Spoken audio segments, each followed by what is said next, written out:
হাতৰ পৰা হেৰাই যাব লাগিব ঘৰত কোনো নাই এই ভাড়াঘৰৰ মালিক ধৰ্মকাই ৰাজাবাবু আৰু ভৈৰৱীৰ বিয়া খাবলৈ গৈছে ৰসগোল্লা খাব লালমোহন খাব আৰু বিকিয়ে বিকি দম দি অহাৰ পাছত টেনশ্যন ধৰ্মকাই লগত মদৰ আড্ডা সময়বোৰ কেনেকৈ পাৰ হৈ যাব ধৰিবই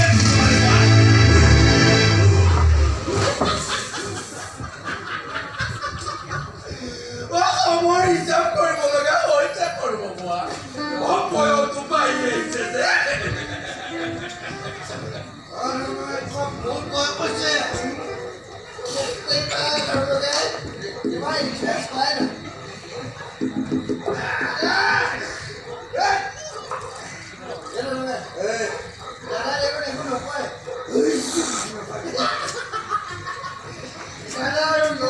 ফুল